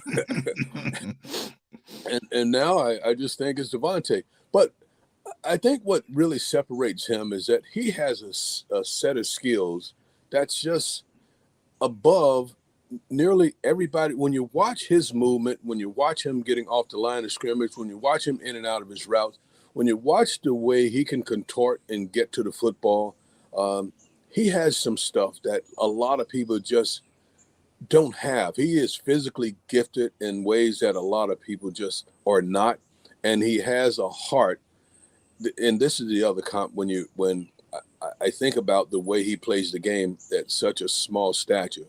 Allen Iverson, the way he would go in against anybody, that's the way I see Devonta Smith.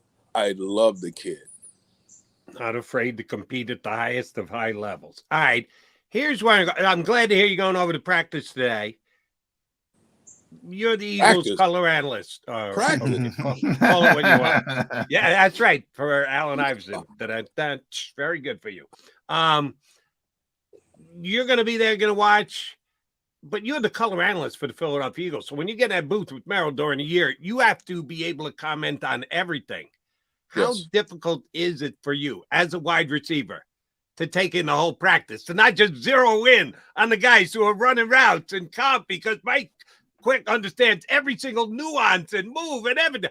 You got to pay attention to the trenches, too. That's the Eagles' mantra. Trenches first, everything else thereafter. How much do you have to catch yourself and go, all right, now I got to watch the big guys. Now I got to watch inside. Now I got to watch, rather than just the guys outside making brilliant catches. Joe, it's funny how I've evolved over the years. I'll watch the wide receivers, D-backs, because I like that competition, especially if they're in any type of one-on-one sessions. But I really enjoy watching the bigs. Nice. And I love watching Stoutland and the way he coaches, the offensive line coach, the way he coaches the big guys. So I spend a lot of time over there because I just enjoy it. I enjoy learning more about what they're doing and the little nuances in what they do. Like the hand-to-hand combat that when you see a defensive guy, especially the pass rushers, trying to work their magic, work their toolbox against the offensive tackles who are trying to keep them away from the quarterback. That sort of stuff is just fascinating to me. And just a little detailed work, the one step or the hand movement that they have to use, that detailed work. Oh, did Mike freeze up on us? Mike froze up on us. Hopefully we can get him back. Talking about the detailed Yeah, handwork. I wrapping up. agree. You know, those one-on-one drills between the offensive and defensive linemen, passers, those are the most exciting drills of training camp, I think. Yeah, they are. Now Stout hates them because, you know, it's geared towards the defense winning. But when you can kind of hold up as an offensive lineman, you're knowing well. I'm with you there, Mike. But we talk, you know, you bring up Stout and those types of drills.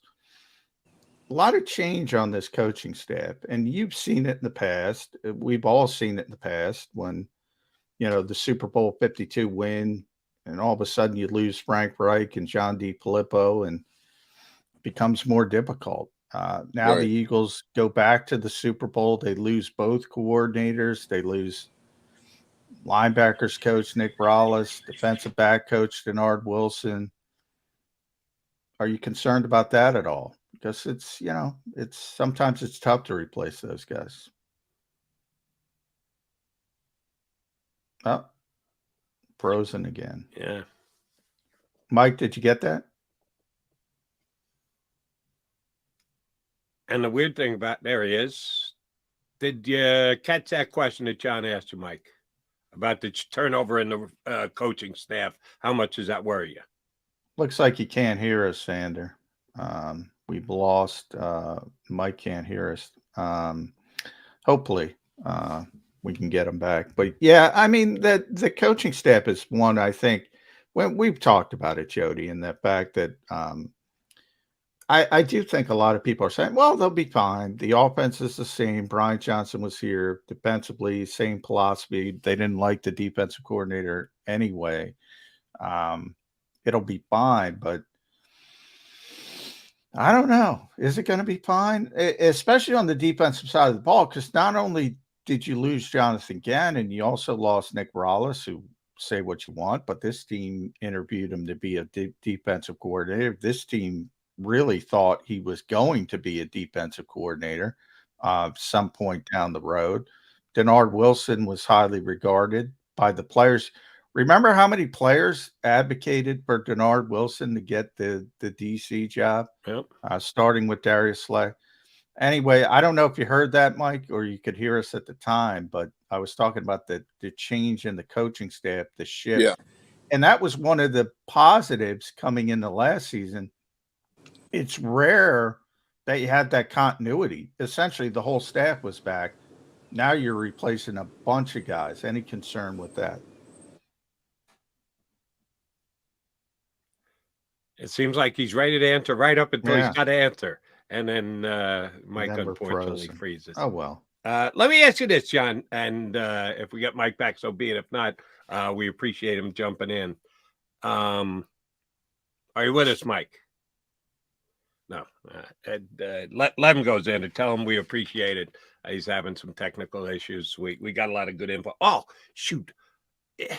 But I never asked him about DeAndre Hopkins. DeAndre Hopkins. Yeah. And is there a reality to sharing the football? That's the one question I didn't get in. Shame on me. I wanted to talk about golf first and everything else and build up to that because it is a legit question. And it's whether it's DeAndre Hopkins or whoever else the Eagles bring in. I certainly believe Olamide Zaccheaus knows his role, and we know Quez Watkins knows his role. If the Eagles are going to look to upgrade at that position, is it actually a major concern that, hey, how do you share the football between these guys? Or is that just a media? Yeah, I should have. You're right. We should have got to that earlier. That's Well, on but me. we thought we thought we'd have more time with Mike.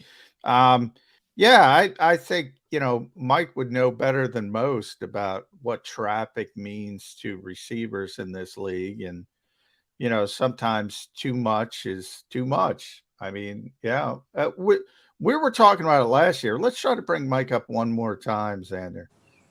Mike, you got us? Nope. Yeah, he's not hearing us. Not hearing us. Oh well, we gave it the old college try, Jody. And it looked like a good connection. I don't know what the issue was. But we thank Mike for stopping by. But yeah, I mean, that's real. And I constantly use that term fantasy football because it is. It's fantasy. It's fantasy world. the assumption that a bunch of guys who are used to having the football are going to be happy, like it's, Madden 2023 or whatever version we're on at this point. Nobody's chirping at you. I got to get the football. Nobody's like, remember week 1 in Detroit last season? Devonta Smith didn't have one catch. He might have not had one target. And Devonta didn't care. He knew it was going to come. But you can imagine the Eagles were very cognizant, if you remember, Jody, pointing out, Nick Sirianni didn't even have to be asked the question. They volunteered the information. Shane Steichen volunteered the information. Oh, he's going to get the football. He's going to get the football. He's going to get the football. That kind of tells you in a little sort of snapshot that they realize, how difficult it is to massage. And I don't even want to say egos, because Devonta doesn't have that big of an ego considering how good a player he is. But if that would have continued for 4 weeks, 5 weeks, a couple targets a game, yeah, even Devonta Smith is not going to be happy.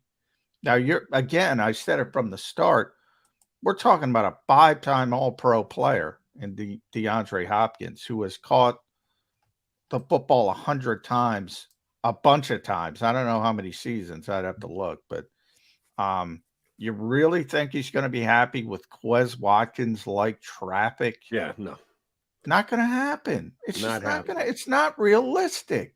You got to be realistic. I quick checked the stats from last year. Devonta week 1, 4 targets, no catches. So drops or bad passes or well defended, whatever. The next week, 7 targets, 7 catches. Including the first play. I think if you look at the play-by-play, the first play was a pass to Devonta Smith, if I recall. Because they were so cognizant of not getting him a catch in week 1. In week 1. So week 2 against Minnesota, 7 targets, 7 catches. And the next week against Washington, 12 targets, 8 catches. So that's what it is. It's up and down. When you have 2 star wide receivers, like some weeks are going to be Devontae's week and some week can be AJ week, it can attempt to be dictated by the Eagles. Everyone always believes that. We'll dictate everything. But there's someone else out there on the field who's trying to keep you from doing it. So the other team can make different decisions on how they're going to defend you and how they're going to play. If they specifically want to keep somebody from beating them, well, that opens up something for somebody else. Yeah, you're right. Last year, week 1, no catches for Devonta Smith. And the Eagles immediately responded to that. If you bring in a guy like DeAndre Hopkins, there's going to be more of those 2 targets to Devonta Smith type games, and he wants no part of that. And he shouldn't want. The Eagles should want no part of that. You got to get over the whole fantasy football aspect of it. One quick Hopkins notice. I don't know if you saw this. It's just a report. It doesn't mean that it's on point, but it's a guy from the Houston Chronicle. Not our buddy John McClain, but the guy who replaced John McClain. DeAndre Hopkins interested in rejoining the Texans, going back to Houston, much like James Harden. Once a Houston native, always a Houston native. By the way, 4 times he's caught over 100 passes. 4 times. This is a guy used to getting the football and getting the football a lot. At some point, you do have to come to grips with you might not be the player you once were. And maybe he can do that down the road, but he's only 30. And when he did play, and he's had some injury issues over the past couple seasons, he was still catching it a lot. He played 9 games last year, Jody. He caught 64 balls. Right. That's 9 is now basically half a season in the NFL because they're up to 17. Yeah. So that's his career high is 115. If you 9 expand it out to 17, he's well over 100 again. Yeah. I mean, you got to be realistic with these things. And oh, by the way, remember he was playing for the Texans. So yeah, they're usually behind, so they're going to pass the ball a lot. But they're also a team that had who else at the wide receiver position last year? Brandon Cooks. All right, not bad. Chris Moore, is he a guy that's going to throw the fear of anybody into his? I don't think so. And oh, by the way, they're catching passes from Davis Mills. It's not like he's getting the ball from Jalen Hurts or Kirk Cousins or guys who are high volume passers. It was Davis Mills, and he was putting up those numbers as if he would go by 100. Well, so, he was on Arizona with Kyler Murray. Oh, what am I thinking about? I'm thinking about going back to the Texans. Kyler Murray. And how many games did Murray play? Probably right about. I'd have to look it up. But, same number as him. Yeah, probably right about the same. And obviously, those two were putting up big numbers. Maybe it wasn't successful as far as winning games, but they were putting up big numbers. He played 11, so 11. Kyler played 11. DeAndre played 9, so they obviously played together for those 9 games, and he caught 64 balls. I mean, that's a lot. That's a lot. But he was also tasked to catch balls from Colt McCoy and Trace McSorley and David Blau. Those aren't exactly household quarterback names that you're going to be bolstering your numbers with, catching the ball from those guys on the weeks that Murray didn't play. Here's the reason why I brought it up and the point I was trying to make. They're going to be bad this year. The Texans are going to be bad. You know how big a C.J. Stroud fan I am. I said I would take him over Young. They went 1-2. Young went first. Stroud went second. And we'll see the comp. And it's a fair comp going forward because. Oh, yeah.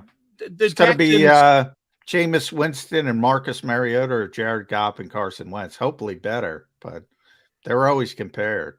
Right. When you go 1-2, that's just what happens. I think Young is actually going into a better spot. I think Carolina's got a little bit better roster than the Texans do. But I like the Texans' new coach, even though he's not an offensive coach. And Johnny Mack says that's a recipe for disaster, a young quarterback with a defensive coach. We'll see about it. I think Stroud can overcome it. And getting DeAndre Hopkins would certainly help. But the reason why I brought this up is, DeAndre Hopkins has to go to a team that's going to win. Oh, he's string chasing. He's got to go. That's why the Eagles have a chance, because we are one of the top contenders to be a Super Bowl team. Oh, yeah, you are. But then you factor in everything else, as John and I have gone through painstakingly. The sharing of the football with as many weapons as the Eagles have, just not going to work. And the other thing is, ding, ding, ding, ding, ding. He's going to go with the team that pays him the most money. Mark my words. And I'll never be able to prove this, nor will John, nor will you on the other side if you want to argue with me. We're not going to know what offers were actually out there from other teams. But I'm guaranteeing you that DeAndre Hopkins is going to sign with a team that's going to pay him an average of over 10 million. He's supposed to make $14 million. I think that's where his negotiation starts.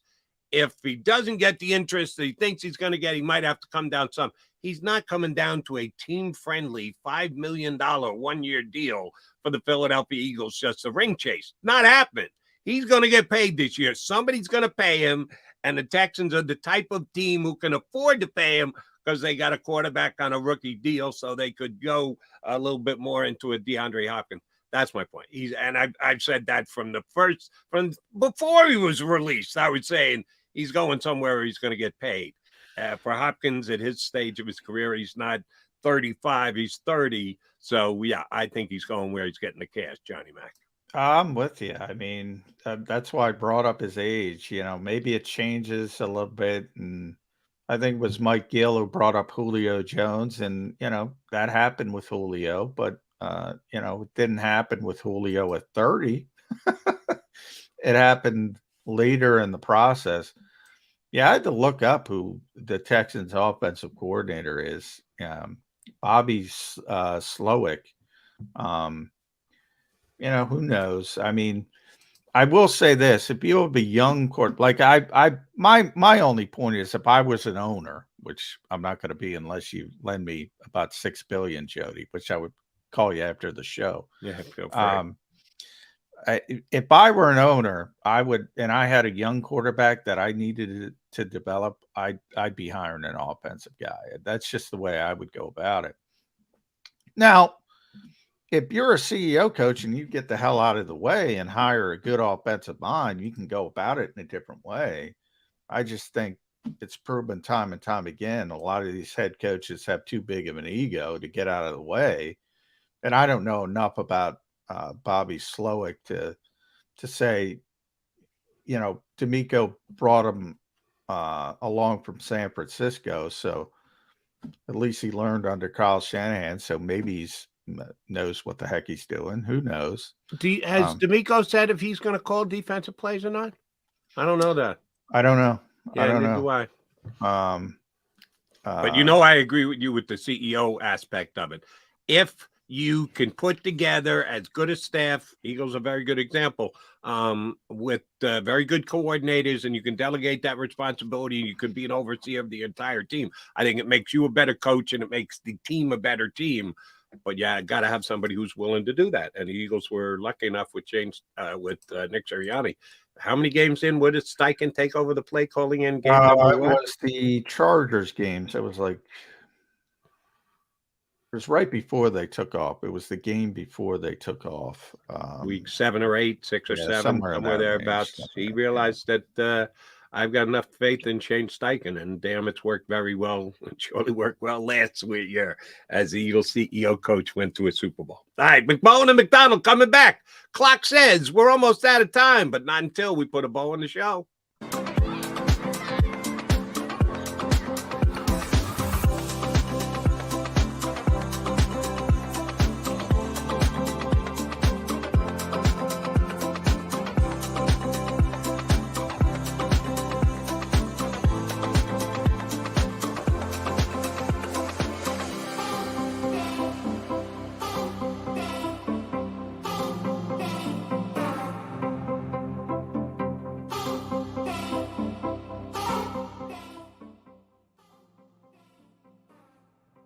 Heading down the shore, have a ball once more.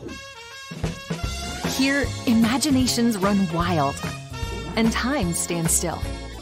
Because here, you can find the best of the Jersey Shore, all on one 5-mile island. So leave the old you behind and get lost in the woods. Wild, wild, wildwood days.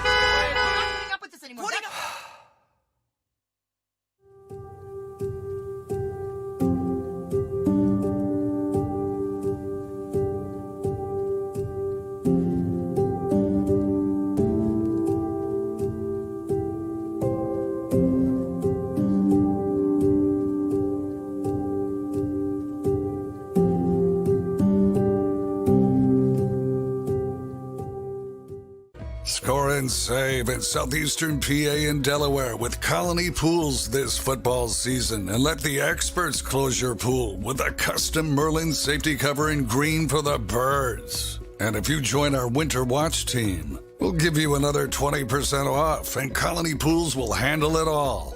Keep your tiles on your pool, not in your pool. Fly with Colony right now, Birds fans. Visit flywithcolony.com. Hi everybody, my name's Jason Lombardi. I'm an inspector at DryTech. At DryTech we offer 3 major services, the first one being basement waterproofing.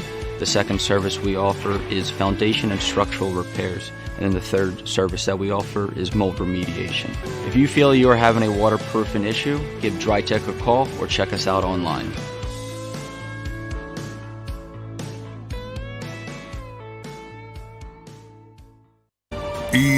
EAGLES, Eagles.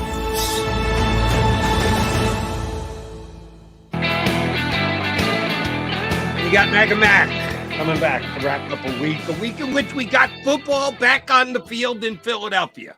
That's never a bad thing. Actually, OTAs and getting some practice time in, even though, as John noted at the top of today's show, yeah, probably right about that hour mark. The media got about 45 minutes worth of viewing. They got a couple of minutes in ahead of time that the assembled media could see through the fence. But they're not putting in hours. They're going to do it their way, and their way worked for them last year, so you can't argue with them that that's going to be the case. So another practice again today, and then a couple of times next week, and everybody gets another couple of weeks off before everybody shows up at camp. But one of the things that buoyed me yesterday was, John, a couple of the young guys that had a chance to get out there and work hard and show energy, like a Smith, really in a very limited format, did just that. Were able to show that they came to play football here this year, and are, even if they're young and new to the organization, are going to be ready to jump right in and hit the ground running with both feet. Yeah, I mean, a lot of expectations, exciting time for this team. They're clearly one of the best teams in the NFC. So, I think there's going to be some room to grow for this team. And I think there's a little bit of a luxury in the fact that, hey, even if there are some issues, we talked about Super Bowl hangover, we talked about guys regressing to the mean a little bit. They have some room. They have some room because the NFC doesn't look great on paper. And if you get back in the dance, so to speak, who knows what happens. Now, the Eagles have much higher expectations. They've been to the Super Bowl twice in 6 years. They know what it takes, and they want to get that number one seed. To get that number one seed, you got to keep winning and winning and winning and winning like they did last year. Is that realistic? Everybody seems to think so. And it's going to be fun to watch. I will say that, because there are some maybe under the radar things that I think people are glossing over. Coaching staff tried to mention with Mike Quick. That, to me, is very interesting. I mentioned the human nature aspect to that Super Bowl hangover, but I don't know how you measure that. If somebody does have a poorer year this year than they had last season, is that a Super Bowl hangover, or is that just kind of the way things work? I don't know. Well, as we pointed out at the top of the show, and we'll go full circle here, we did get to see the guys who got out there with the first teams, quote unquote first teams. Boston Scott first for the offense. Yeah, we don't think Boston Scott's going to lead the team in carries this year, but he was the first one there today because he's got the longest tenure on the team. And I think that is a little bit telling. They do defer to the guys who have been here before and have a little bit of a track record with the team and the veteran stats and the like. And then you got Nicholas Morrow out there with the first team. Yeah, and that doesn't bode well for either Bradley or Ellis, the guys who were here previously. If that's the case, Howie, if you're listening, get Patrick Queen. It is June 1st. The Ravens can save a couple extra bucks now that That's going to be your James Bradbury. You had James Bradbury pegged early in the process. You're trying to go back to back, Jody McDonald. Correct. Patrick Queen is the best fit for the position of greatest need on the Philadelphia Eagles right now. Now, if they're not going to trade him, they're going to trade him. It makes too much sense for them. That's the biggest difference, though. The Giants had to release Bradbury. Well, they didn't have to, but they did. They chose to. They chose to.